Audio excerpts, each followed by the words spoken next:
Hey, Link, did you see what you needed to see last weekend from Bertrand, and kind of where are you with your rotation as you go into this weekend?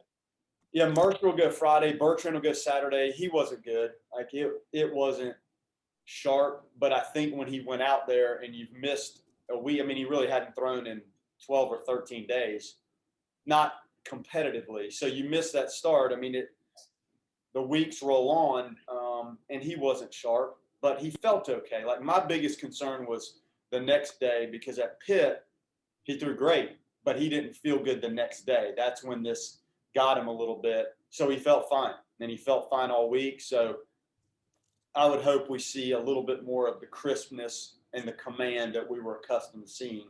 And I would just guess that having not been out there in a couple weeks, that's tough on anybody. So, but he's a very diligent worker. I would expect and hope that he's back to what we saw for the majority of those starts. And then kind of following up on your pitching staff, even when they maybe don't have a great start or have a tough inning, they don't seem to let it linger. How much is that mentality what you preach, and then how much does that rub off on the rest of the team when they display that mental fortitude on the mound? Yeah, I guess the pitching and the defense kind of goes hand in hand. So the biggest thing is throwing effective strikes and pitching like with some attack mentality, but also allowing your defense to help you out a little bit. And I think that's what we've seen. That the pitching and defense always work in harmony, and you need to be good at both to be elite. And that goes to starting pitchers and the relievers. And some of our relievers have been very effective, and we're going to continue to use them like we've used them. But we haven't gotten a lot of length out of the starters, to be quite honest with you. Bertrand's been our only true, like, hopefully you get 6-7 innings out of him. But there's no secret formula, or we just preach multiple pitches for strikes. We try to move the fastball around. We really try to control the running game just to throttle the other team down where that's not a weapon that they can use against us. I think we've done a pretty good job of that. A lot of that relies on the guys on the mound more than the catcher.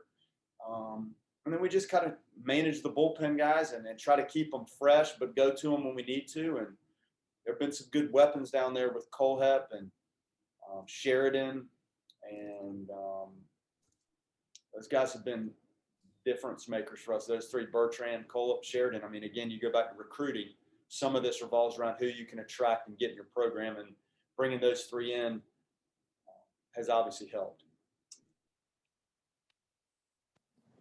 I know this is something we asked you about earlier in the year about the teams leading the nation in terms of fielding percentage. And I know that's not kind of an all-encompassing stat, but to kind of for that to be something you were excelling in earlier in the year and then to still be doing the best in the nation in terms of that stat, what do you think that kind of says about your team's preparation and just kind of sustainability? No, it's been a focal point, and I told you guys from day one we had to get better at that. I think if you look back, that had been a weakness, and we needed to flip that and turn it into a strength. Being hard to score on is a characteristic of an elite team. We have to figure out the offensive piece. We still haven't been great.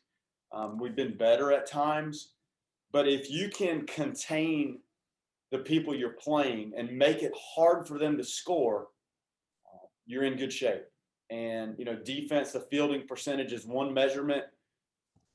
There's also things that don't show up in fielding percentage, like the 3 outs in the first inning the other day when I think Brannigan jumped and fielded the ball at third, had to throw that to second, not a double play ball, but got an out. Aiden Terrell runs to the foul line, picks the bunt up. Devontae Brown bunted, spins, throws him out by a step. A very difficult play. And then the catch in center field by Myers up against the wall with the bases loaded.